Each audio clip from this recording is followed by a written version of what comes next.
right, it is time for a tag video. Woohoo! Hey everyone, it is Shannon, and I'm super excited to be here today and do the old books tag. I saw this recently over at Justin Triumphal Reads' channel, and the original was done by Elizabeth from Books and Pieces, which is awesome. I love her channel. I did not know that this was her tag. So I've been doing more tags recently, and when I was trying to decide which ones to do, this one was an easy yes. I really like the questions. I really like to not only getting to show, but also getting to see people's books in their collections. And I don't always think of my books as a collection, but they are, but they are. I think it's from having many years having my books in storage. It sort of feels like, I don't know, sometimes there's a disconnect, but some of the oldest stuff I have are new acquires that I've gotten in the past year. So I don't know, maybe I do like old books and I didn't even know it. I have no idea. Anyway, let's get to the questions. The first question is, have you ever bought a book that was made before you were born? And this is in terms of the physical book, not necessarily the text itself. And I actually was a little stumped on this because it says, have you ever bought a book? And I certainly have a fair number of books that are older than me, but I don't tend to buy. Well, I tend to acquire them. That sounds a little weird, but it's not. But then I remember I've been going to bookends a lot at the Toronto Public Library, Permanent Bookstore, and then the light went on as to what books I could pick. And I actually ended up with two of the same year. So I have The Double Hook by Sheila Watson and also The Tin Flute by Gabrielle Roy. These are actually both Canadian books, and they are both new Canadian library editions that were published in 1969, and they look completely different. Look completely different, and they were both republished because The Double Hook is actually from 1954 and The Tin Flute is from 1947. So I don't know why they republished them in the same year and they look different. They're not even the same height. Oh yeah, no, they are. They feel, oh, this one's they're slightly different. Very ever so slightly. So anyway, yeah, I have started The Tin Flute, but The Double Hook I haven't read yet, but I do want to read it this year. So I kept them out. That's why they're not unwrapped. Or they're not wrapped. Actually, this was a recent unwrapping, so it was not the book I was looking for. That's okay, it's really good. It's really good. Okay, next question. Next question is, what book on your shelves take place in the oldest time period? This one I wasn't quite sure exactly what approach to take because I don't read a lot of historical. So some of the stuff is sort of like, is it history? Did it happen? Or when? Or those kinds of things. And where I'm going with this is I have several mythology books. So of course I have the Odyssey by Homer. So we have some Greek mythology. I also really like Norse mythology. So I have both the Children of Odin and also the Norse myths, which is so hard to say. It was the folio edition, so more mythology. So that's, it's like, when was that? Did that, like, you know, how do you say the time period of that? There probably is an answer to that. I don't know what it is. And then another one that sort of defied understanding where I should put it is the Book of Irish Legends, because where do you put legends and fables and folklore? Because it's sort of like forever, isn't it? Sort of. I don't know. Maybe. And then in terms of actual time periods, like a regaling of adventures in an actual time period, I would go with the Vinland sagas, because that equates to that. And then oddly, I would say in terms of one of the very few sort of historical books I have, and I didn't really pick up on this right away because it's not a recent book, but it still is going back further, and that's War and Peace by Tolstoy. So I think I put those in the oldest to the newest. Let me know if there were any missteps there, because this is not my forte. History is not my forte, so I think I got those in the right order.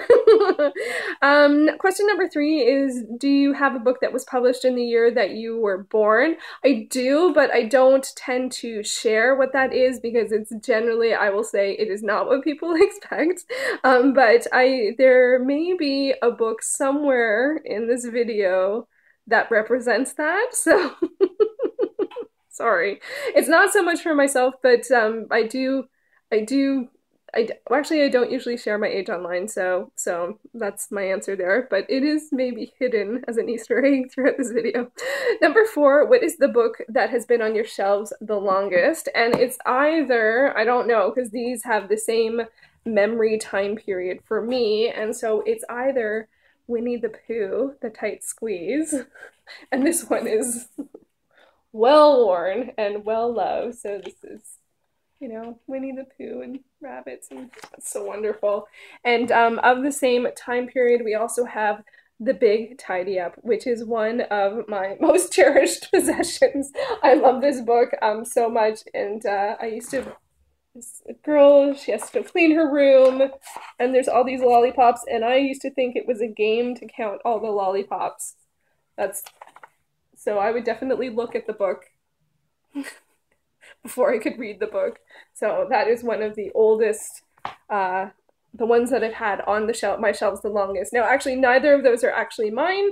Being the youngest of a sibling set, very few of the books that I have that were my kids' books were actually mine. So just as a weird side note, nobody needed to know that. But those ones are more like, for me, they're kind of more, especially The Big Tidy Up, it feels like a family artifact, not necessarily my book, but I decided to keep it. What book have you had the longest but you haven't read?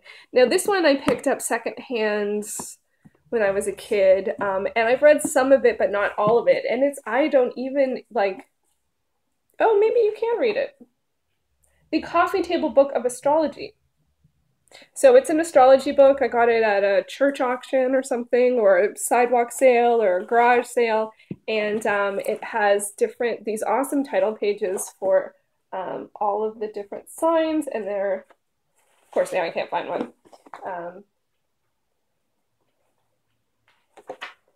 And so that's, I think that's Scorpio, and has the sign of the governor or inspector, a fixed watery sign. And so it has information about the sign and the symbol, which greatly affected me. I love symbols. And then it has history, and I actually don't know. I don't think I ever read this. Famous people who are Scorpios, famous people who are Scorpios. But generally, I just looked at it. I didn't really read it. More famous people. Wow, this actually could be a whole famous people who are different astrology signs. And so, of course, for me, because, oh, I can't find it.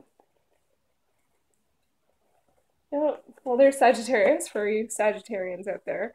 I'm Leo. So there it is. That's mine. That's Leo. So this one is definitely open. Wow, it's very creased. So yeah, this is my oldest book that I have not read.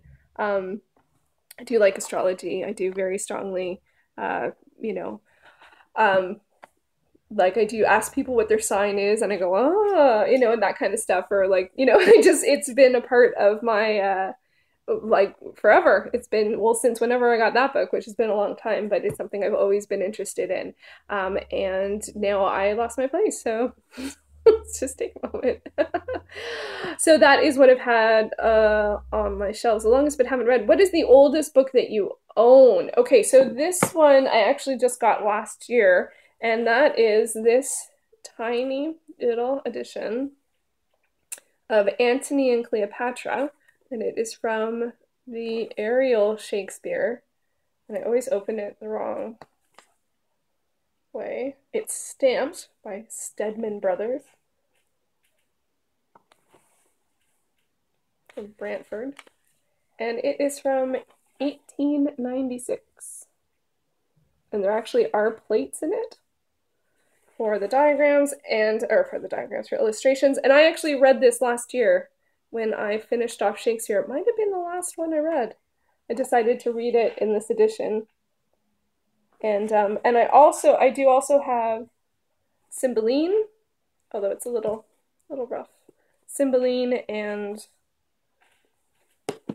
Coriolanus. But this one's the Antony and Cleopatra is the oldest at 1896, and one is 1897 and 1899. And these were my dad's grandfather. So these were my great grandfathers, and he had the whole set. And now each of us, me and my siblings and my dad, each have different editions from or different plays throughout the set. So yeah, so those are pretty special. And it was really cool to read it from that, like to read Antony and Cleopatra from that version.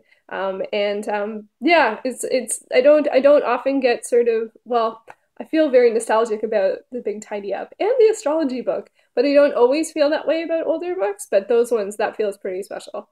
And then seven, what book do you have that was written the longest time ago? And I think this would be the answer maybe for lots of people, which is Beowulf. And I have this tiny little Dover thrift edition. And I read this twice. I read it many years ago. Not many years ago, but I don't know, 5 years ago. And then I reread it this year, last year. I got flummoxed on where to shelve it in read or unread because I hadn't read this edition, so I just sat down one day and read it. So that's Beowulf. So yeah, I think that is, it's, I don't know, I think it's pretty much accredited as the longest, the oldest written text, I think. At least it is on my spreadsheet. So those are the questions, but I do have some older editions that I did think they didn't quite fall into the questions because some of them I was given, or some of them I bought secondhand as opposed to new. So there's one that I'm not quite sure where I got it from, and there's one I did not remember I had. So I thought it would be fun just to, in addition, as a bonus question, just to show some older stuff that I have, including some great Canadian old titles: The Diviners by Margaret Lawrence and Bear by Marian Engel. Like I love older editions of Canadian works, like especially of this sort of era. I wish I had a Lives of Girls and Women that was sort of like this Diviners, but like check out those covers, like seriously, seriously awesome.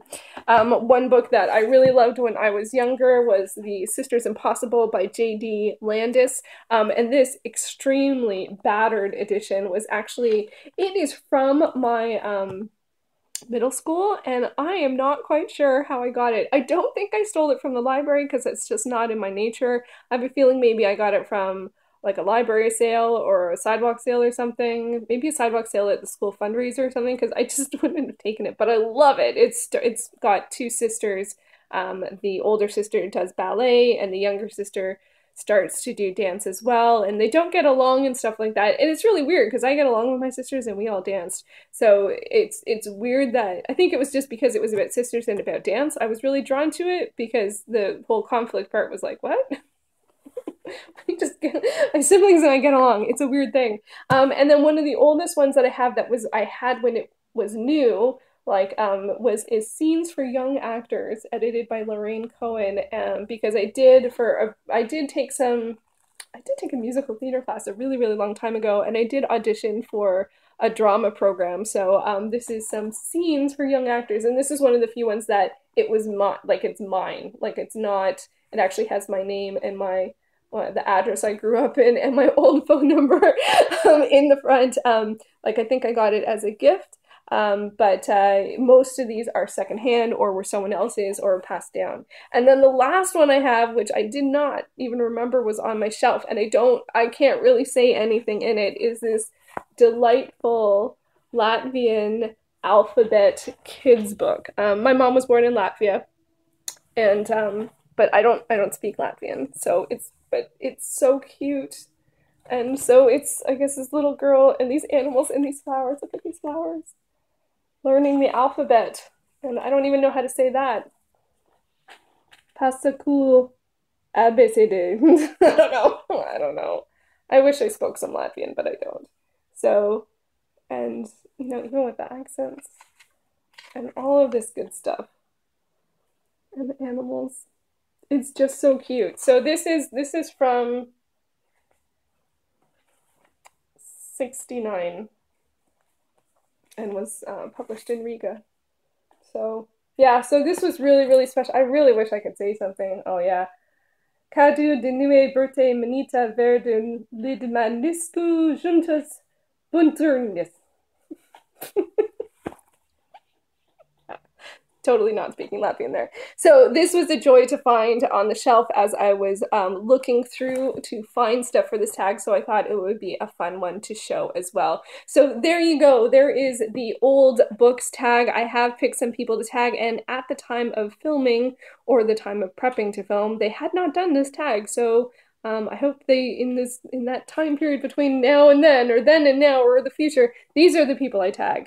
I tag Amy from Zoe Beck. I tag So I Read. I tag Izzy from Punk Rock Girl PA. I tag Courtney Pickles, and I tag Sarah from Steeped in Books. If any of you have done the tag, good for you. But I missed an opportunity there. But you know, it's okay. And if anyone doesn't want to do the tag, that's totally fine. It's, you know, it's all in good fun and no pressure, only fun. And yeah, and I love those, but those are all people that I know that do have like some older editions. So I thought that it might be fun for them to root through their shelves and see. I know Courtney recently did a like she refreshed all of her books and they look really great. It's been fun to watch the journey on Instagram. So there you go. There is the old books tag. I will leave the questions down below as well as links to Elizabeth's original tag and Justin's tag because that was the inspiration to check out and see what was on my shelves and it was a lot of fun. So thank you so much for watching.